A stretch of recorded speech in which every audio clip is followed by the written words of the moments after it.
Когато малката ми дъщеря почти на сила ме доведе тук, бях очарован първо от отношението на хората към, как да нарека, пациенти, клиенти,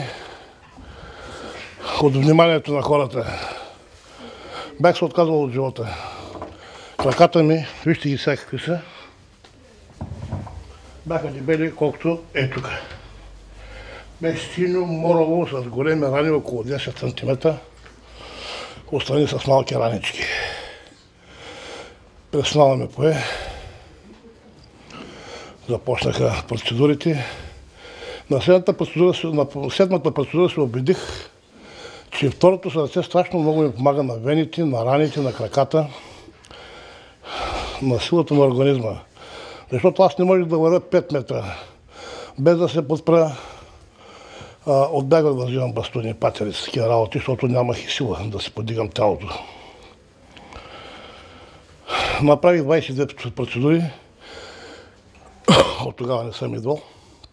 Имам много успешна работа. И защо не идвам? Защото си обработвам градината, цепя си дървата и си ги прибирам. Брадва не бях пипал с години наред. Плащах за цепи на дърва, плащах за пренасяне на дърва, плащах да ми копаят двора. Аз за 2 месеца превърнах в все друг и нов човек. Раничките ми вече са не повече от сантиметър и половина някои. Но въпреки, че не идвам, тук бяха останалите по-големи, убедимо е това, че и сърцето, второто сърце също лекува раните. Защото когато преди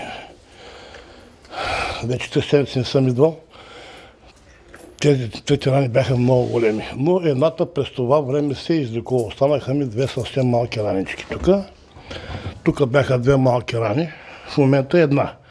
Който ме е виждал, знаеше, с големи марли се обвивах с бинтови и отгоре ги затъсах с чорапите. Значи раните ми бяха много лоши, течаха, миришеха, но въпреки това персонала ми изтърпя много време. Бяха много внимателни с мен, за което страшно много им благодаря. С голямо търпение успяха и вече съм щастлив, че нямам тези болки, нямам тези течащи рани и тази миризма, която не само мирише на хората около мен, но мирисваше и стаята и дрехи и всичко, където почувам, където спа. Колко килограма само като лежа на килима?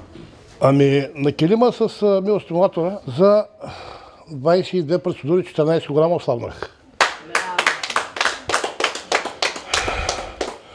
И не само, аз забравих да ви кажа, защото аз нямах болки само от раните, само от вените. Просто аз имам артроза, костна артроза, кръста ме болеше.